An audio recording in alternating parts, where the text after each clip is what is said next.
You are listening to Fantha Tracks. Because of the following special program, Wonder Woman and the Incredible Hulk will not be presented this evening.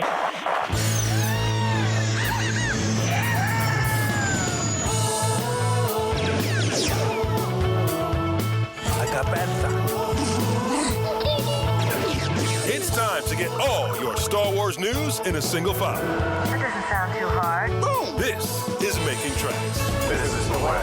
Here are your hosts, Mark Newbold and Mark Mulcaster. I know these people. They are brutal. Does this look Jedi to you? That's not how the Force works. They'll never see it coming. Count me in. Hello and welcome to episode 250 of Making Tracks, brought to you by those fine folk over at fanfatracks.com. My name's Mark, one of your co-hosts, and joining me this week is a man who doesn't function properly in the morning unless he swallowed El Grande Americano. It's Mr. Mark Newbold. How you doing, Mark? Oh, that's good. I should order that next time. You saw me drinking my Starbucks, didn't you? I did. That's exactly what it was. I should have ordered an El Grande Americano. That would have been amazing. I'm very well, mate. I never tap out, neither do you. How's Tricks? Tricks are fine, dude. Yeah, not too bad. Little bit of a February lull in work, which is good because it means I get a chance to talk to you. Ooh, I like the sound of that. That sounds good to me. Loads of Star Wars to talk about. Shall we kick off with some Super Bowl action? Oh, very good. Or not. Let's talk hand egg ball. I think that's a great idea. Best thing about American sports is the halftime at the Super Bowl. And this year, we did get something definitely of interest for, certainly for Star Wars fans. We got a Mando and Grogu trailer, but it's not really a trailer. It's an advert with Mando and Grogu, 4 Tauntauns on Hoth, pulling a sleigh. Sometimes we choose our path. Other times, the path chooses us. Through it all, we keep pushing forward, driven by a deeper purpose, guided by an unseen force. The journey never gets any easier. The bond just gets harder to break. This is the way. Only in theaters and IMAX, May 22nd. What did you make of it, Mark? When it dropped onto my news feed for Monday morning, I was like, ooh. And then I was like, oh, yeah, of course, Super Bowl. Of course they're going to hold something back for Super Bowl. This is going to be cool. Yeah, then I watched it and I was like, okay. Right. And the thing was, I feel like I'm missing something. I don't really, is it meant to be a joke or something? I don't feel like, at my expense, but I was just like, I just didn't quite get it. I mean, there was a lot of people who was kind of scratching their heads about this. As the day went on and more of America woke up, more people jumped onto the social media. And, there were some of them who were like, oh, well, this is in the style of, well, according to the Hollywood Reporter, it was like a Ford truck commercial. And They had it voiced by Sam Elliott. He's synonymous for doing some of these commercial voiceovers. So it's definitely something that was planned and was well thought out. And, they obviously spent time on it. I mean, because it looked beautiful just seeing like these Tauntauns kind of putting this little sleigh with Mando and Grogu on it. And you had these kind of cute little moment between Mando and Grogu. But it didn't really make you want to go, wow, there's going to be Star Wars in the cinema. That has been the problem that everybody has kind of picked up on. From what I understand, it was referring to a Budweiser advert with Clydesdale horses. So I think that's the reference. Sam Elliott had done voiceovers for these adverts before. So that's the link to Sam Elliott. My head, before I understood the reference, was thinking, is this a Battle for Endor thing? Is this like a Burr Lives voiceover? I didn't get it. And then, as you just said, as you wake up and the Americans come online and they're going, oh, wow, yeah, I get it. That's a reference to whatever. It made all the sense. You think about like the Budweiser adverts about what's up and all that. That's kind it. Of stuff. Then transcends American pop culture and becomes just a meme in itself. I think what it is it's expectation handling again, which I think is one of the biggest issues fandom has with Star Wars in general. We're expecting that 100 days out, we should have Mando and Grogu trailers and commercials and everything else coming out of our ears and our eyes, but we haven't. And obviously there is cause for concern about that. I think people are worrying about what that may mean for box office. And then if it doesn't translate into box office, does that then translate into something being cancelled, being scrapped, being pushed to one side by Disney shareholders and the board and maybe Lucasfilm. So it's a bit hard to gauge it. But I think also it's just a bit random because you think you have got big audience at the time. And so you do wonder why you wouldn't push something, even if you had that maybe to start with. You could have that and then go into more of a typical Star Wars John Williams theme and all that stuff into the Razor Crest, flying around and blowing stuff up. Because that Super Bowl spot wouldn't have been cheap. No. I mean, ILM is part of Lucasfilm and there's consequence part of Disney. So there's still a cost. So that slot is coveted. To steal another American advert, where's the beef? Where's the meat of this pie, And we didn't get it. So I understand people who are a bit like, well, we're 100 days out now. And I've seen a bit of discourse, waggle the air quotes, online already. And some of it, as we say, we get it now. We were never going to go off like a fire hydrant. We were always going to be a bit more tempered about it. Some people did go off. And now things have been explained. The big gripe isn't the trailer, or whatever you want to call that. No, isn't the execution or anything like that, It's the fact that we're 100 days out and there's not been a real substantial trailer. Now, we just had Star Wars Podcast Day. Making Tracks was part of it. The other 6 Fantha shows were involved. But on Canon Photo, I spoke to Clayton Sandell, who's an author, fellow writer for ILM and Skywalker Sound with myself. And he mentioned that he was up at Skywalker Ranch not that long ago. I couldn't say anything. They were doing the Foley for Mando and Grogu. And he saw some stuff all out of sequence. What did you think of the stuff you saw? The stuff I saw looked fantastic. He says, and people are going to really dig it. That's a trusted hand. That's somebody that knows what he's looking at and knows what he wants. And he's saying there's some really great stuff. We're 100 days out. It just feels like Starfighter is the focus. Mando and Grogu, to me, feels like we're waiting for it to hit Disney Plus, not we're waiting for it to hit the cinema. I guess this comes down to, again, a slight shift in how we view content and film in the cinema. They're really pushing the premium versions. So like the IMAX, there might be a 4DX. I imagine there will be a 4DX. Yeah. And then you've got your X screens, your super screens, and, obviously Dolby Vision with Dolby Atmos or, iSense, depending on which cinema brand you go to. And they all have their own cutesy little names. And obviously all of those have an uplift onto your Cineworld Unlimited card. So I pay 19, 20 quid a month for Cineworld Unlimited. And are you with Odeon or something? We're Odeon, Odeon Limitless. Yeah, so it's kind of a similar kind of thing. But like IMAX and stuff like that, it's always extra on top of that. I'm assuming that's where the studios get more of their money, because obviously the costs to go and see that is higher. So if you get more bums on seats in an IMAX, even if your viewership's maybe lower generally, it might push you higher up in the box office. I've seen a lot of people kind of say, what's the plot? Who's a bad guy? Do we need to know really who the bad guy is? What if it's a heel turn? We're talking wrestling. What if it's somebody we think's a good guy or good girl who turns to be a bad guy or a bad girl? We don't know. Or it might be somebody completely out of the blue. It might be the return of Moff Gideon. We don't know.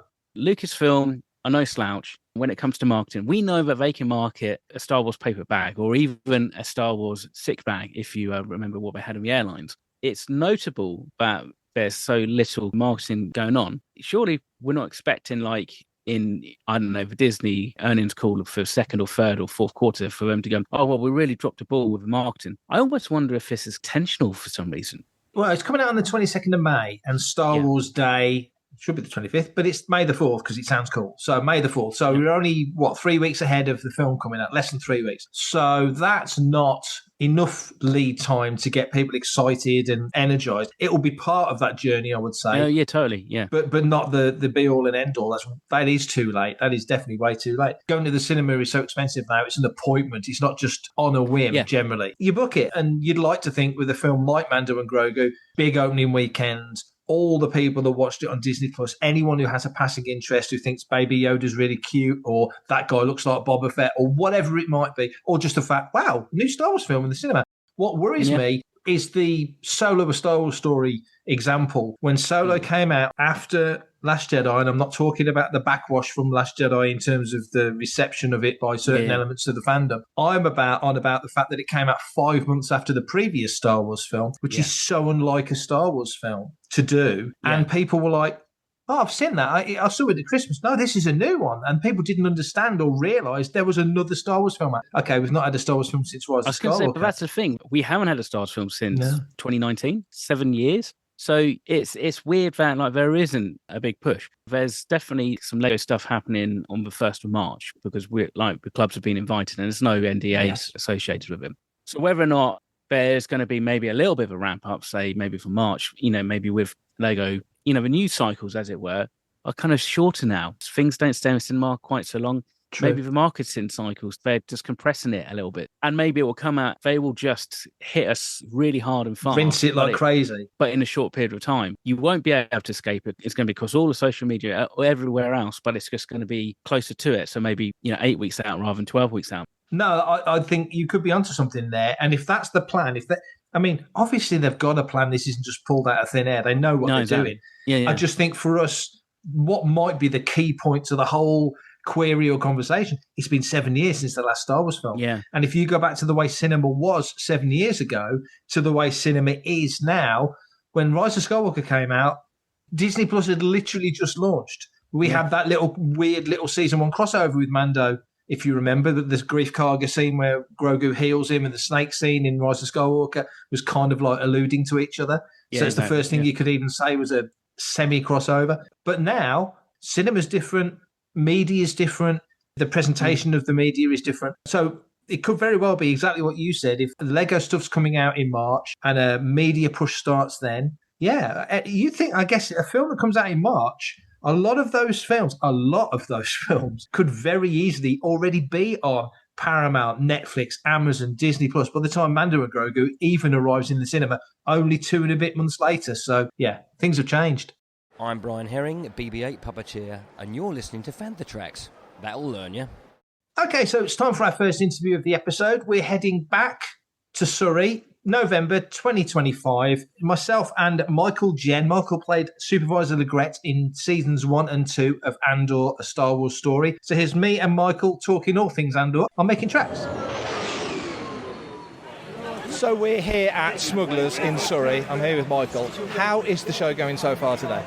Seems to be going very well, thanks. And we've had a lot of people, really nice people. This is only my second one I've done ever, so I'm astonished at how friendly and really kind people are, and also how well they know Andor. I mean, they know, they quote lines from it. They talk about every episode, so it's kind of almost like meeting people I should have met ages ago. But it's going very well, thank you. Very busy, very busy. It is very busy. What were your expectations? Because we do speak to a lot of folks, especially with Andor. Some folks haven't done shows before, and the expectation is one thing, and then the reality is quite like this, friendly and welcoming.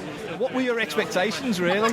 Well, I did one 2 years ago at Earl's Court, which was on a much bigger scale, but this is kind of more intimate, if that's the right word. It kind of feels it almost feels like a party, to be honest. Just meeting lovely people who are kind enough to come and talk about Andor and buy an autographed photograph and have a little chat. So I'm really enjoying it. And the time seems to be going very quickly, which is a good sign, I think. Sometimes you get 10 people at once, and then you get a bit of a pause while they're chatting to someone else. But no, I'm really enjoying it, and it's very well organised, I have to say. Really well organised. Your character, Legret, when you came into the show, what were your expectations of what this man would be like? Because where he started and where he finished in that great scene you saw him near the end of the show, what was your sort of feel for the character? Well, to begin with, I think in the first series, I had more to do in the second series. The first series, I think it was mostly to do with plot and representing the ISB and how it works, and being Anton's Partagaz's number 2. Excuse me, in terms of the rank. But what I'm very grateful for is that Tony Gilroy and the rest of the writing team, they developed all of our characters. So in season 2, I have more to do, and you see this character, Legret, who in season 1 is very kind of rock solid, a little bit shaky because he's getting told off by Partagaz the whole time. But then he put him in extreme stress in episode 9, where everything's kicking off and I'm having to contain it and lock the place down. So as an actor, it's really exciting to work with a writing team and producers who develop a character and raise the bar for you a bit, give you slightly more emotional scenes to do in streams where you are under stress. So that was great. And also the fact that the show would progress by 12 months every 3 episodes. So you're not the same guy in episode 3 as you are in 6 and 9, so on and so forth. Exactly. As an actor, that must have been a real interesting thing to play, because the relationship with Partagaz, as it feels, becomes more, not that Imperials are ever particularly sociable, but there's definitely more of a connection between the characters, to the point where that classic scene at the end where Partagaz goes out and you're the one that just pauses the stormtroopers. That said so much without really showing much of anything. Oh, that's nice. That's really nice to know. I mean, I think it's about, as an actor, you just have to your own story in your head and your own continuity. So you're absolutely right. You have to have in your head, we've been working together, all sorts of other things have been happening in that 12 months. Yeah. So you have to, you can't necessarily portray that. You don't look any older probably after 12 months. Maybe I do, I don't know. But you just have to keep that in your head. Yeah. And it kind of shifts your centre of gravity slightly more. But you're right, I think that last scene with Anton, it's almost like the tables have turned because I'm basically summoning him and he knows why he's being summoned. So obviously that's why he kills himself. But spoiler alert for anyone who hasn't seen it yet. But yeah, it's having him bossing me around, and even though I'm number 2 to him in rank, it almost feels like I'm in charge of him in that last scene, and clearly taking him either to his death or something almost as bad, which is why he ends it himself. But yeah, you're right, there's a real shift in the writing and also the dynamic, the personality dynamic, and also the authority dynamic, I think, shifts completely for so many of the characters. Yeah. Fascinating to watch and brilliantly written. Being in Star Wars as an actor, and Star Wars has been around for nearly 50 years, so most of, if not all of your career, Star Wars has been on the horizon or on the landscape, and then you come into a show like Andor. Was it anything like you expected? Because when you think Star Wars, you think spaceships and lightsabers and all of that, and then you come into a show that was such a deep cut, such a clever show. Was it anything like you expected? No, it wasn't. And I, because of my age, I saw the very first Star Wars film in 1977 when I was a teenager. And I'd never worked on any of the genre before. So, no, I thought it would be battles and lightsabers. And, but as we got more of the scripts and more of the scenes, it was just a joy to work with this fantastic material because, as they said to us, it's a lot of it's more like Jean Le Carré than Star Wars.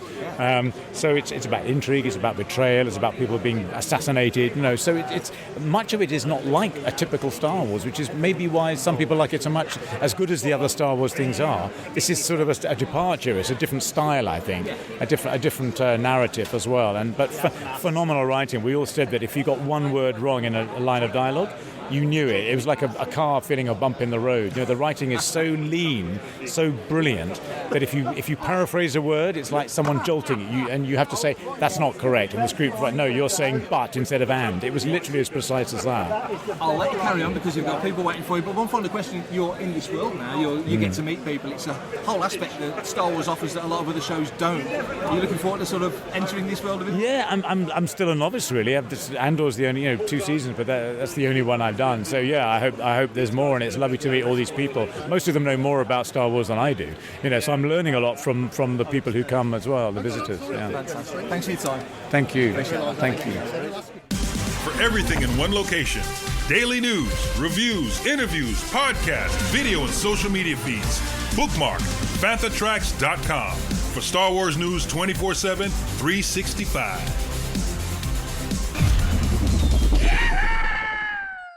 We say this every year, and I'm hoping that we say it for many, many more years to come. This week's all the 94th birthday of John Williams. You're not 94 every year, so it's certainly worth mentioning. And also, because it's John Williams, because he's the heart and soul and the pulse of Star Wars in many, many ways, it's definitely worth marking the occasion. John Williams' music, it's so key to Star Wars, to indie, to everything he's done. It's the bow on top of the parcel that gets gifted to the fandoms. When you think of John Williams' music, when you sit down and listen to it, if you're working, driving, watching the project, where does John Williams' music take you? It's exciting. It makes me work faster. John Williams soundtracks and the Daniel Craig era James Bond soundtracks, if I'm being a little bit, shall we say, slow at work when I'm grading it, I tend to stick those on, and they naturally make me grade faster, which is kind of an interesting psychological thing. One of those weird things. When they announced the other day that Galaxy's Edge was going to now have John Williams music, well, yeah, literally the oxygen of Star Wars. To keep it even more in the universe, I reckon John Williams' music is the force in Star Wars. It kind of binds the galaxy together. Just to think that the music that he's created, we've been listening to it all of our lives, or most of our lives. From memory, I think his first Oscar was Fiddler on the Roof, and his next one was Jaws. So yeah. Jaws was the real big summer blockbuster, the start of that whole thing, and Star Wars was the next big thing after that. And John Williams was involved with both. And as you work your way through his musical history, it runs parallel to an awful lot of Lucasfilm stuff, obviously Indy and Star Wars, and yada yada. We know all this. The thought that at 94 he's still making music He's a bit more frail now. We've seen him lately in a wheelchair, and he'll come out and wave to the crowd, and probably getting up and conducting it might be a little bit past him now. But the fact that he's there, the fact that we can still see him, and the fact that there's music still being created, I think is just a wonderful, wonderful thing. And to your point about Galaxy's Edge, that's a great point, because he did do a Galaxy's Edge theme. It's a gorgeous piece of music. So hopefully that's what hits us when we come into the park, that bespoke music specifically for Batuu. I also weirdly like Star Wars with other music as well, because the galaxy expands and it's a melting pot, but certainly his music is definitely at the centre of it. But then isn't it fun when you do have these other composers come in, especially when we're working on something that is totally not connected to a saga, which is why it's so fantastic when you hear a little sprinkling of John Williams. Sometimes you get used to it, like you're used to listening to the Mandalorian soundtrack, because that has a totally different tone completely to it. Yeah, and also that's kind of why you had the brilliance of Michael Giacchino, who did Rogue One, and that, because he was so fantastically able to work around what John Williams had already done, but still create a Rogue One soundtrack that was uniquely itself. Solo, which is that's my favourite outside of Phantom Menace and Empire Strikes Back. That's my favourite Star Wars soundtrack is Solo, which wouldn't work and wouldn't exist without John Williams, of course. And he wrote the Han Solo theme at the start of the film. That was a Williams composition. And still, I say, whoever didn't put that film forward for the Oscar in 2018 deserves a big fat slap around the face with a wet fish, because that would have won the Oscar for Star Wars. I will stand by that forever. But we're not talking about John Powell, we're talking about John Williams. So John Williams, happy 94th birthday. The fandom, thanks to you, fingers crossed this time next year, will be saying happy 95th birthday to John Williams. I'll drink to that. Hello, I'm Ahmed Best, and you're listening to Fantha Tracks. The Acolyte, it's a topic that we talk about reasonably often on Making Tracks, considering the show came out a couple of years ago now, and there isn't going to be a sequel. But I think the interest in the show persists. And there is an Art of the Acolyte that has just been released, written by Kristin Baver. That is out in the world. And as a consequence, it has also unveiled lots of little snippets, including a very interesting one where Leslie Headland explains how Plagueis, or the reveal of Plagueis, was inspired by Gollum. I'll read the quote that she says in the book. She says, "Before we even designed anything, I knew I wanted to do what they did with Gollum in The Fellowship of the Ring, where you get a sense of the character, the size of the eyes and his colouring, but I didn't want to do something in full-on daylight. When he sees hand move, with your point of view being the main characters, it feels like you know about the threat before the main characters do." It's a great point. And if you look back to Fellowship, from memory, I think the version of Gollum that you see was incomplete. It wasn't the version that you saw in Two Towers and Return of the King. Yeah, it was definitely different. There's definitely like a slightly more basic CG rendering. But what do you think about what Leslie says? I love the thought of that being an inspiration for the first appearance of a character that not only in general Star Wars is hugely important, because, you know, we were hearing about him 20 years ago in Revenge of the Sith, but also would have clearly been a key character moving forward through further seasons of The Acolyte.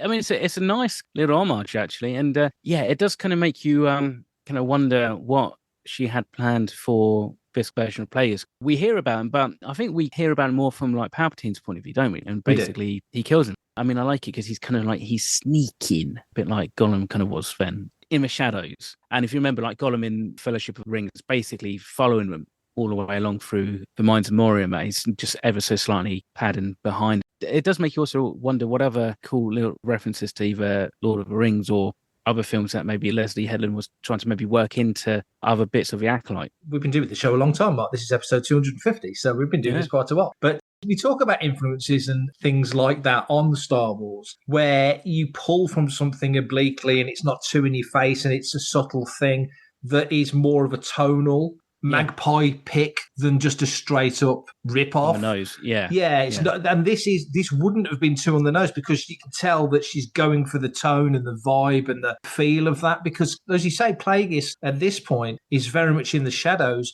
I think there was a quote that came out a little bit earlier from the book that sort of says that they, being Khmer and Osha, didn't even know that Plagueis was there. He was really in the shadows, and that would have played out further down the line. And my goodness, I wish we were getting more of this show, because I think there would have been some fantastic stuff in it. I really think they've missed a trick here by not just pushing on. Why couldn't they have made a deal to do 2 seasons like Andor did? Hey ho. But yeah, I love the fact that there's that kind of thought going into it. Like you just said, you know, picking moods, picking tones. I know Lord of the Rings relatively well, but I didn't pick up on it when I was watching The Acolyte until like Leslie kind of said it, until the quote, and you're just like, oh yeah. Dave Filoni, he seems to channel a lot of Lord of the Rings, but I think that's more of a kind of lore stuff, isn't it, really? It's not necessarily a specific homage. It's more of like a vibe and stuff like that. Lord of the Rings is such depth. That's kind of also what I think Dave was kind of aiming for with Ahsoka and stuff. So it'll be interesting to see what he does in season 2 of Ahsoka. That feel, that epic feel, that mythical feel, very much taken or inspired by Tolkien, and he took it from Nordic stories and Scandinavian stories, so it's not new. But that sort of vibe and feel really has infused into Ahsoka, in the sense that I get the impression sometimes Filoni's more interested in the sort of the side notes than the main story. The annotation, Exactly. And I like that. I kind of like that. There's interesting stuff in there. You know, if he was adapting a great work like a Tolkien work, you could see he would go right out into the weeds and pick these little nuggets out of the rough, you know, which bodes well for Star Wars, because there's been so much content over the years. Lucasfilm has been very savvy over the last 10, 12 years of cherry-picking elements of that. I'll refer quickly to Fantha Down Under, their podcast day episode, where Adam and Paul were talking about Starfighter. And one of the rumours that's out there that Adam picked up on was that, and he says, I think it's kind of because she's got red hair that Amy Adams might be playing an older version of Mara Jade. She may be, who knows, doesn't really matter. The point is, there are characters like Mara Jade out there that could, if they wanted to, be folded back into the main canonical elements of Star Wars, and you can do something with them. So I do think it's a shame, though, that we don't get to see more from the Acolyte. I think they'd set something really special. My supposition is that with Ahsoka season 2, I'm guessing Dave may have not listened per se, but has been conscientious of maybe feedback from the community, i.e. what we've all said, what we've all thought. And you wonder if that's going to then maybe slightly change the direction or the tone of the show. And you kind of then wonder why that couldn't have happened for the Acolyte. It still baffles me why they being Disney, that's so quick to really cancel it before, hadn't really given it a chance. Because if anything, I would have just gone, wow, okay, let's maybe just put a pause or delay season 2. Let's maybe go back and rework some of the stuff and see if we can make season 2 something that could be picked up by more of a general audience. When you think about to Willow, which didn't connect, and Disney pretty much deleted that from the system. Yeah, totally. You can't find it anywhere. If you were lucky enough or quick enough or naughty enough to download a copy, then great, you've got it. But otherwise, you can't watch it. So I just wonder whether they were in that kind of mindset. Book of Boba had come out and had big numbers, but I just wonder whether Disney as a whole were in a different mind space or mindset when that came out, because Skeleton Crew got held back a long time. Yeah. They've invested so much in Andor and agreed to the 2 seasons. That was the big investment. And thankfully, it's paid off in terms of, the numbers seem to be pretty solid. Certainly at the award ceremonies, it's had plenty of representation there, which is great. And the fans who love it absolutely love it. So Andor as a project worked. It was a gamble that seems to have worked. Hi, this is Maria Sandoval, head hairstylist for the Star Wars universe, and you're listening to Fantha Tracks. So the final interview for today is with Paul Warren and our very own Paul Naylor from Start Your Engines and Fantha from Down Under and Good Morning Tatooine. He's a busy lad. Sat down with Paul in Surrey at Surrey Star Wars Weekend back in November, lots of Star Wars, and they talked about all kinds of things. You'll know Paul from the sequel trilogy, specifically from The Force Awakens as Varmic and from The Last Jedi as Gatha Alphabet. So here's Paul and Paul talking all about Paul on Making Tracks. So I'm with Paul Warren at an event that we're at here in Surrey. Have you enjoyed the event? Yeah, it's been great. Yeah, really good. Yeah. It's been nice to do one that's Andor-centric. Yeah. So, I mean, you've been in many of the big movie and TV properties now. So, obviously, was Star Wars the first thing that you were involved with? No, I've been doing this about 18 years now. I started back on the Harry Potter films. Oh, right, okay. I was Daniel's body double on Harry Potter and the Order of the Phoenix. Oh, wow. Which was, 2007, something like that. And that was the first thing that you did? Yeah. So was that pretty magical? Oh yeah, it was great. I mean, what was really good about it was not only was it my first job, but it was a great way to network and show people what my skill set was. Yeah. And then one job leads to the next job, and I went from doing body double to creature actor, creature performer in Marvel and Star Wars films afterwards. But it was definitely a great start. Yeah. And were you always like a fan of that sort of thing, Star Wars and Marvel? And...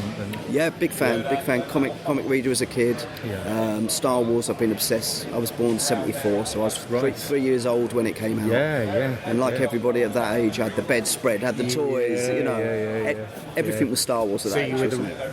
Similar to me, I'm a little bit older than you, so when The Empire Strikes Back came out, you would have been the right age for that. That was the one, yeah. And obviously Jedi was the one that I remember most at the cinema for me. I was the right age for Jedi, where I just came out going, best film ever. No, I do love Jedi, but Empire for me, for a long time, was my favourite. But I really do like The Force Awakens. The Force Awakens for me, I thought was a really strong reboot, if you like, soft reboot of Star Wars. It gets a lot of criticism for treading the same ground, but for me, I thought it was good. I really enjoyed it. So you were Varmic in The Force. Was that The Force Awakens? Yeah, that was Force Awakens. So that character actually came about as a result of an old Macquarie painting. That's right. Didn't it? That's right. So how did that all come about? And well, I'd done the Marvel films at this point. Guardians of the Galaxy was the one that I'd done before Star Wars. Star Wars hadn't been announced at that point, so for me it felt like, this is kind of my Star Wars. It felt like that on set. It felt like this is going to be our generation's kind of Star Wars. If I get nothing else, this is as close as I'm probably going to get to a Star Wars movie. And then it was announced, and I got a call out of the blue one day from Martin Rezard, who's one of the concept concept artists. Worked with Neil Scanlon, did he? Yes, He actually designed Jango Fett's armour for the prequels. Oh, wow. So Martin's been around a long time. And I got to meet him on Guardians and also on Thor: The Dark World. We worked together. So when they were putting together, Neil Scanlon was putting together a team of creature performers. I think they must have asked Martin, and Martin said, Paul's great, get Paul in, he'll be a good part of the team. So then, I was approached then, and that's how I got involved with it. But going back to the concept art, when I went in to see Neil, Brian Herring was putting the team together, and it invited me into the workshop, and I came in and met him and Neil, and Neil got out the Ralph McQuarrie book and went, okay, this is the character that we want you to play. And I looked at it and went, not believe this, because I've actually got on my wall. In the 90s, they put out the Ralph McQuarrie signed. There was a portfolio of pictures, wasn't there? Right, and it had like a film cell in it and a thing, and it was like one of 1,000 or something. And I got that one. I had it on my wall, and I love that image. It's my favourite McQuarrie piece. Because it's almost like a horror piece, isn't it? Yeah, it's really cool. Well, it's kind of like, because it was before Chewbacca and before Greedo, and it's kind of like a mix of them both, right? Before I think he kind of, well, I don't know, but from what I can kind of see from the image, it's like he separated it into the two characters. For me, I always thought it was a little bit American Werewolf in London kind of vibes, you know. But for them to have gone back to that source material and to bring it in, it's like a little Easter egg for Star Wars fans, really, isn't it? Well, what's interesting, if you look at obviously they can't hear this on here, but I can show you an image just quickly. And maybe you can explain it to people. But it's a picture from the set. Okay. So this is a great promo image that was taken, and if you look at the artwork and the set design, it's all based on the Macquarie. Maz's castle is based on the Macquarie image. It is very much so. Yes. So the image I'm looking at here is pretty much every creature that was in that scene. This is yourself at the front, is it? Yeah. And there's Neil Scanlon. There's Neil. J.J. Abrams. Oh right, there he is. And this is Michael Kaplan, who was the costume designer. That's a really nice image. So we've got pretty much every sort of, dare I say, background creature that was in that scene. That's amazing. That is so what's interesting about this? So we were trying to bring it to life, really, as you can see on the video. So I was very much, not only did I love that piece of art, but I was very, very conscious when you actually watch it now, and a lot of people caught it. I'm actually trying to bring it to life with the pose. And you did that really well. People who know kind of see it and go, it's a Ralph McQuarrie image. It's absolutely brilliant. And your movement there, it's almost sort of like And I think I got it, and JJ was very happy with that shot. So brilliant. We got it. I think it was about 4 takes. Yeah. Just to kind of like, because it's very choreographed. You know, the camera's on a steady cam. Yeah. And it's following me around the room, so you had to get the beats of everybody, so that you have to go at a certain speed. And, yes. And so in The Last Jedi, when you get to the Canto Bight, yeah. You're in that costume, holding the Dowager, holding the little Gary dog. Yeah, that's right. Yeah, based on Carrie Fisher's dog, Gary. Yeah, we called him Space Gary on set. Yeah, absolutely. So you're almost like Bob Carroll and Spit the dog. So what's interesting about that? She was a massive creature. I was in my normal clothes inside. Yeah. They lift the dress up and I climb into it. It's on wheels. Yeah. And it's got handles. And there's a little TV monitor and a camera on the front, so it's a very, very extravagant kind of creature. Yeah. There were fans in there and lights, and it was a really cool thing to move around. And the trick was I just had to make it look like it was moving and walking. Yeah. And then we get to Andor, where there's not really that much alien sort of tones in Andor. It's very humanoid until you get to that very creepy doctor. Dr. Quadpaw. Yeah. What was that all about? That was awesome. Dr. Quadpaw was played by Aidan Cook. Yeah. And myself and Matt Lyons performed the character with Aidan. So we were basically behind Aidan. You're the extra arms. Yeah.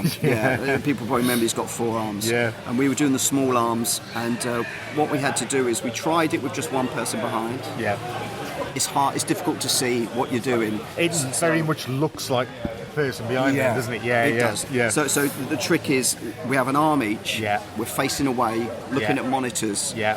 And we got an arm each, and then it just feels natural. It looks more attached. Yeah. No, it worked really well. Now, I didn't realise until speaking to you that that's how it was done. I thought it was some sort of like... Yeah, or people think CG. CG, yeah, absolutely, yeah. The only CG in the scene is just taking us out the background. Yes, of course, yeah. But it was interesting. We spent about a week, I'd say, rehearsing it to get it right. And Neil Scanlon was there most days, like making sure it was perfect. Yeah. And so when we showed it to the director...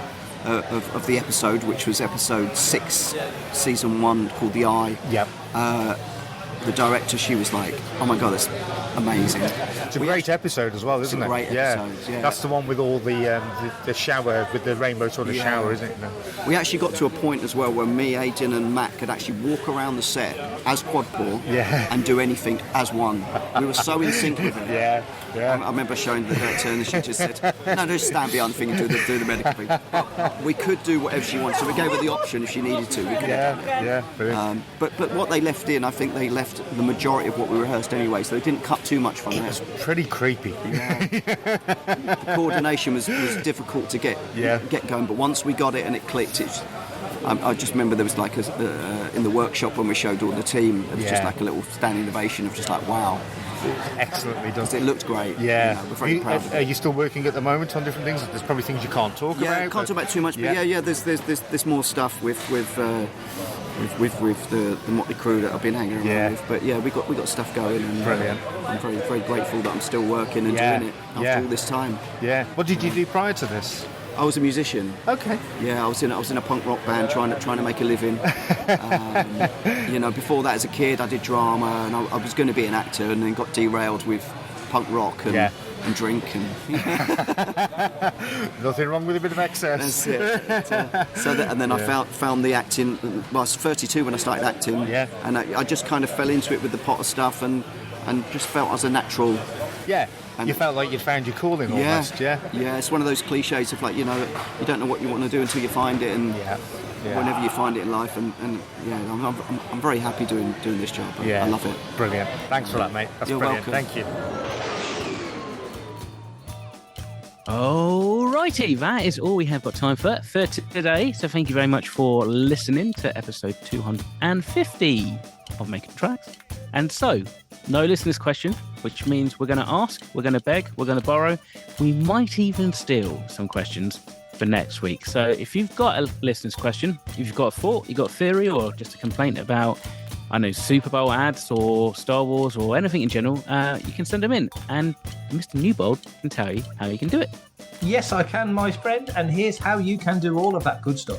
Email radio@fanthatracks.com. Head to links.fanthatracks.com for links to our social media feeds, Fantha Tracks TV and Fantha Tracks Radio. Thanks to James Semple for the Fantha Tracks intro, Blues Harvest for our Making Tracks opening music, and Mark Daniel and Vanessa Marshall for our voiceovers. New episodes drop Tuesdays and Fridays at 7 o'clock UK time. Our weekly news show, Good Morning Tatooine, goes live Sundays at 9 o'clock UK time on Facebook and YouTube. And remember, Fantha Tracks is absolutely free, so it costs nothing to stay updated on all the latest Star Wars news.